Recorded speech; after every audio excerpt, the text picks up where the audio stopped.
तो दोस्तों आज की इस वीडियो में हम अर्नेस्ट मिलर हेमिंग्वे से रिलेटेड टॉप 20 प्रीवियस ईयर में पूछे गए इंपॉर्टेंट क्वेश्चंस को कवर करेंगे। पिछली वीडियो में भी मैंने टॉप 20 प्रीवियस ईयर में पूछे गए जो रिपीटेड क्वेश्चन है, एग्जामिनर ने बार-बार रिपीट करके आपके एग्जाम से में पूछे हैं, उनको भी मैंने वहाँ पर कवर किया। वीडियो नहीं देखी है तो लिंक मैंने उनका डिस्क्रिप्शन में दे रखा है, या फिर प्लेलिस्ट में जाकर हर एक राइटर की पर्टिकुलर वीडियो जो प्रीवियस ईयर में पूछे गए क्वेश्चंस की हर पर्टिकुलर वीडियो को आप देख सकते हैं। तो उसके लिए आपको प्लेलिस्ट में जाना पड़ेगा। बाकी शुरू करते हैं। तो हेलो दोस्तों, मैं हूं गौरव और आप देख रहे हैं अपना YouTube channel teaching by Gaurav sir. पहला क्वेश्चन है इस वीडियो का और अब तक का 21वां question. At the start of the winter came the permanent rain in which novel. सर्दियों की शुरुआत में स्थायी बारिश हुई।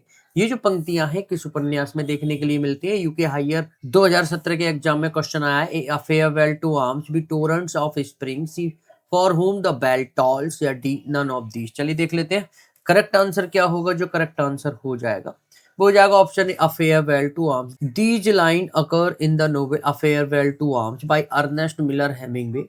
The lines are spoken by Lieutenant Frederick Henry and illustrate rain as a symbol of death. ये पंक्तियां अर्नेस्ट हेमिंग्वे के उपन्यास अ फेयरवेल टू आर्म से ली गई हैं। ये पंक्तियां लेफ्टिनेंट फ्रेडरिक हेनरी द्वारा बोली गई हैं और बारिश को मृत्यु के प्रतीक के रूप में दर्शाती हैं। चलिए बढ़ते हैं अगले क्वेश्चन पर। The capital of the world Paco diminutive of. The capital of the world में पैको किसका संक्षिप्त रूप है? यूपी पीजीटी 2016 के एग्जाम में क्वेश्चन आया है। ए पिकैको, बी पिकैचियो, सी फ्रांसिस्को, या डी पैट्रिक। चलिए देख लेते हैं करेक्ट आंसर क्या होगा। जो करेक्ट आंसर हो जाएगा वो हो जाएगा option C, Francisco. Paco diminutive of Francisco in the story the capital of the world. The story follows a young waiter apprentice in Madrid who desire to be a matador. लघु कहानी the capital of the world में Paco Francisco का संक्षिप्त रूप है। यह कहानी Madrid में एक युवा वेटर प्रशिक्षु का अनुसरण करती है जो माटाडोर बनने की इच्छा रखता है। चलिए बढ़ते हैं अगले क्वेश्चन पर। Which of the following works is written by Ernest Miller Hemingway? निम्नलिखित में से कौन सी कृति अर्नेस्ट हेमिंग्वे द्वारा लिखी गई है? यूपी पीजीटी 2016 के एग्जाम में क्वेश्चन आया है। A a fable, B across the black water, C fiesta, D none of the above. चलिए देख लेते हैं करेक्ट आंसर क्या होगा। जो करेक्ट आंसर हो जाएगा वो हो जाएगा option C, Fiesta. Fiesta is the alternative title of the novel The Sun Also Rises 1926. It portrayed expatriate who travel to Spain to watch bullfight. Fiesta उपन्यास द सन ऑल्सो राइजेस जो 1926 में आया था का वैकल्पिक शीर्षक है। यह उन प्रवासियों को चित्रित करता है जो बुल फाइट देखने के लिए स्पेन की यात्रा के लिए गए थे। चलिए बढ़ते हैं अगले question. A farewell to arms is chiefly a story about. A farewell to arm मुख्य रूप से किसके बारे में एक कहानी है? एनबीएस पीजीटी 2019 के एग्जाम में क्वेश्चन आया है। A war and love, B friendship of army man, C conspiracy, या D conflict between man and arms. चलिए देख लेते हैं करेक्ट आंसर क्या होगा। जो करेक्ट आंसर हो जाएगा वो हो जाएगा option A, war and love. A farewell to arm, a chiefly a story about war and love. It narrates the love affair between Frederick Henry and Catherine Barclay during the war. A farewell to arm मुख्य रूप से युद्ध और प्रेम की कहानी है। ये युद्ध के दौरान फ्रेडरिक हेनरी नाम का जो लड़का है और कैथरीन वार्कले नाम की जो लड़की है उनके बीच प्रेम संबंधों का वर्णन करता है। चलिए बढ़ते हैं अगले क्वेश्चन पर। In which novel did Hemingway use the term the lost generation in the epigraph. Hemingway ने किस उपन्यास के उपलेख में द लॉस्ट जनरेशन ये जो शब्द है इसका यूज किया था? एनबीएस टीजीटी 2019 के एग्जाम में क्वेश्चन आया है। A a movable feast, B for whom the bell tolls, C a farewell to arms, या D the sun also rises.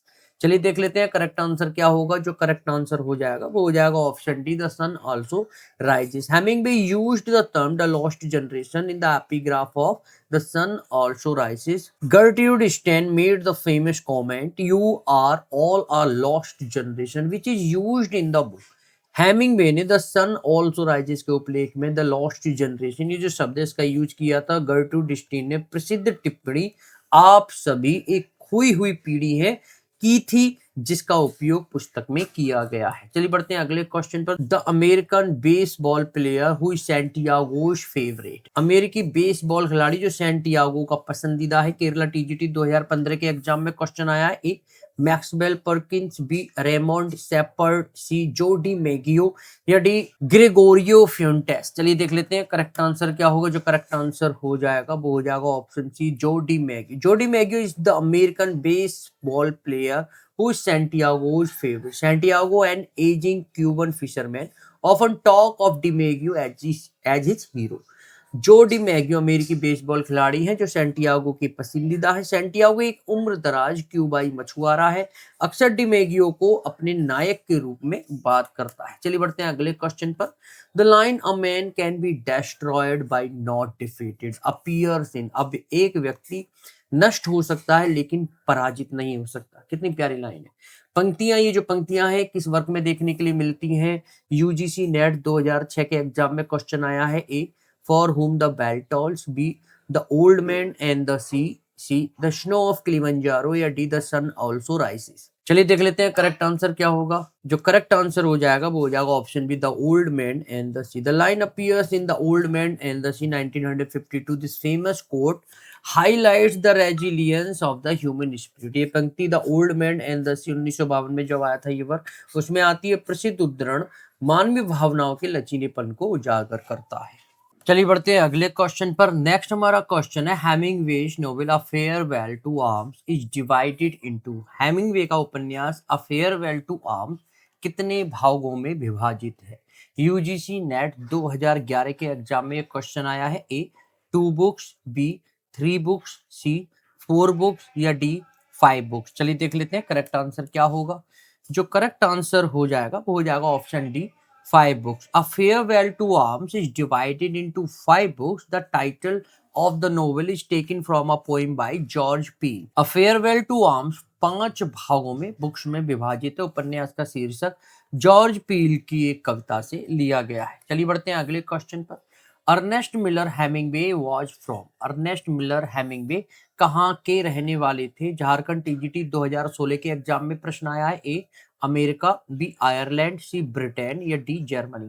चलिए देख लेते हैं करेक्ट आंसर क्या होगा। जो करेक्ट ऑप्शन हो जाएगा वो हो जाएगा option A America. Ernest Miller Hemingway was an American author born on July 2nd, 1899. He was part of the 1920s expatriate community in Paris.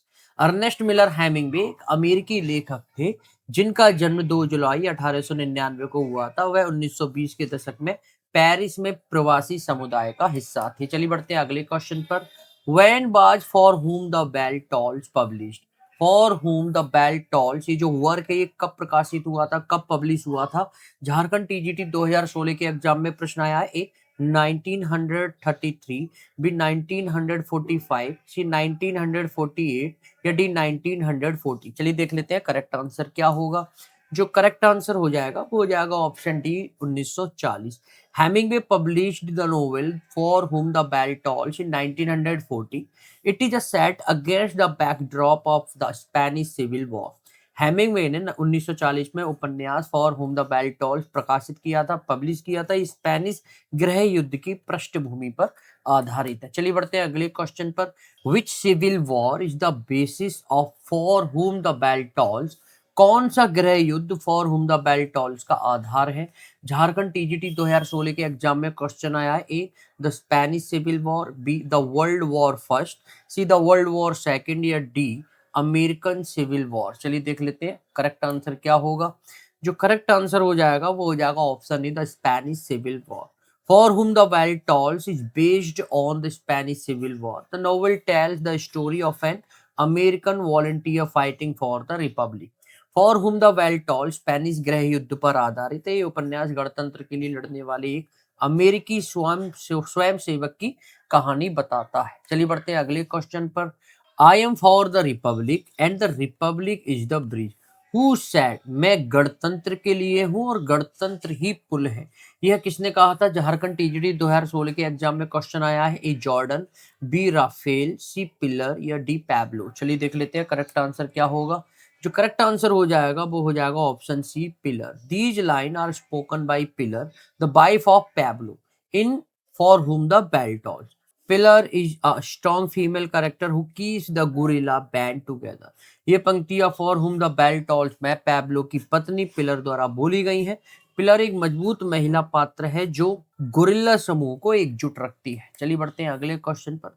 Count ग्रेफी या करेक्टर इन काउंट ग्रेफी किस में एक पात्र है, करेक्टर है? पीजीटी 2005 के एग्जाम में question आया है। A old man and the sea, B for whom the bell toll, C a farewell to arms, या D the sun also rises. चलिए देख लेते हैं करेक्ट आंसर क्या होगा।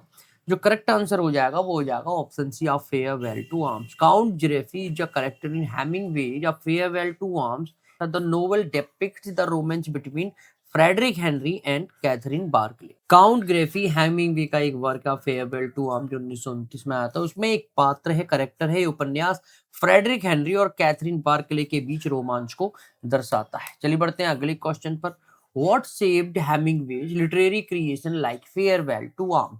फेयरवेल टू आर्म जैसी कृतियों को आकार देने में किसका मुख्य हाथ था? पीजीटी 2000 के एग्जाम में क्वेश्चन आया है। A experiences of war, B his friends and relations, C his love affairs and marriages, या D his power of oratory. चलिए देख लेते हैं करेक्ट आंसर क्या होगा। जो करेक्ट आंसर हो जाएगा वो हो जाएगा option A, experiences of war. Experiences of war played the most important part in shaping Hemingway's literary creation. A Farewell to Arms is based on his own time in the Italian campaign of World War I. युद्ध के अनुभवों ने Hemingway की साहित्यिक कृतियों को आकार देने में सबसे महत्वपूर्ण भूमिका निभाई।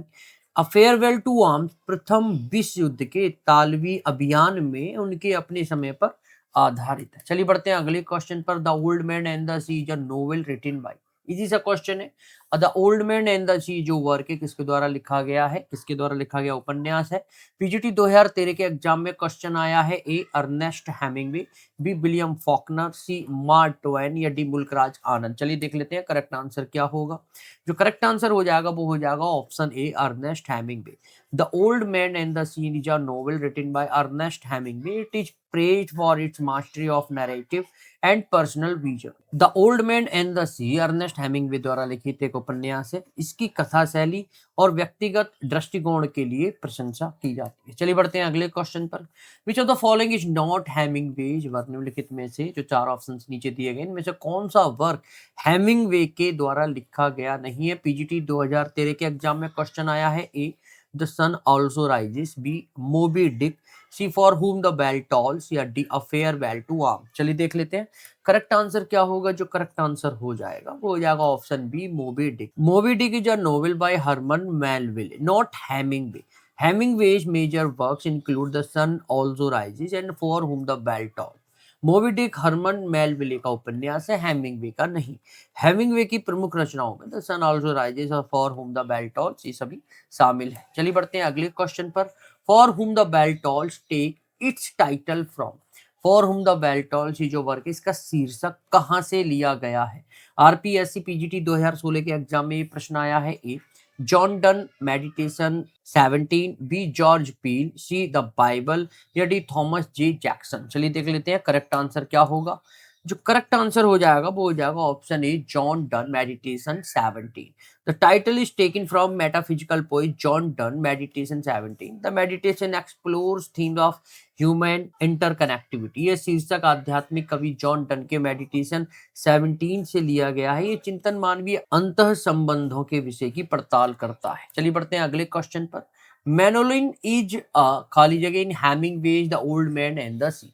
The old man and the sea में ये जो मेनोलिन है ये क्या है? डी ट्रिपल एस बी 2015 के एग्जाम में प्रश्न आया है। A fish, B character, C city, या डी वेपन। चलिए देख लेते हैं करेक्ट आंसर क्या होगा। जो करेक्ट आंसर हो जाएगा वो हो जाएगा option B, character. Manolin is the name of a character the young apprentice to Santiago. Manolin continues to support Santiago despite his parents' disapproval. Manolin एक पात्र का नाम है जो सैंटियागो एक आदमी है का युवा प्रशिक्षु है। माता पिता की अस्वीकृति के बावजूद मेलोनिन सैंटियागो का समर्थन करना जारी रखता है। चलिए बढ़ते हैं अगले क्वेश्चन पर। For whom the bell tolls is set against the for whom the bell tolls किसकी पृष्ठभूमि पर आधारित है? डी ट्रिपल एस बी 2015 के एग्जाम में प्रश्न आया है। A world war second, B Spanish civil war, C cold war या D American war of independence. चलिए देख लेते हैं करेक्ट आंसर क्या होगा। जो करेक्ट आंसर हो जाएगा वो हो जाएगा option B Spanish civil war. For whom the bell tolls is set against the Spanish Civil War. It details Robert Jordan's mission to blow up a strategic bridge. For whom the bell tolls Spanish गृह युद्ध की पृष्ठभूमि पर आधारित है। ये Robert Jordan के एक रणनीतिक पुल को उड़ाने के मिशन का विवरण देता है। चलिए बढ़ते हैं इस वीडियो के अंतिम क्वेश्चन पर। Which work was called the Bible of lost generation? किस कृति को लॉस्ट जनरेशन की बाइबल कहा गया है? पीजीटी 2002 के एग्जाम में क्वेश्चन आया है। A the sun also rises, B man without women, C a moveable feast या D the old man and the sea. चलिए देख लेते हैं करेक्ट आंसर क्या होगा। जो करेक्ट आंसर हो जाएगा वो हो जाएगा the sun also rises. The sun also rises 1926 was called the Bible of the lost generation. It defined the existential disillusionment of the post-war generation. The Sun Also Rises 1926 को lost generation की Bible कहा गया था। इसने युद्ध के बाद की पीढ़ी के अस्तित्वगत मोह भंग को परिभाषित किया। तो इस तरीके से दोस्तों हमने टॉप 20 प्रीवियस ईयर में पूछे गए अर्नेस्ट मिलर हेमिंग्वे से रिलेटेड इंपॉर्टेंट क्वेश्चंस को कवर कर लिया है। अगर कोई कंसर्न या प्रॉब्लम फेस हो रही है इन क्वेश्चंस के रिगार्डिंग तो आप मुझे नीचे कमेंट बॉक्स में कमेंट करके बता सकते हैं। यहीं से कंटिन्यूटी बनाते हुए हम अर्नेस्ट मिलर हेमिंग्वे से रिलेटेड टॉप 20 जो प्रीवियस ईयर में क्वेश्चन पूछे हैं उनके साथ नेक्स्ट वीडियो में मुलाकात करेंगे। तब तक के लिए thanks for watching this video.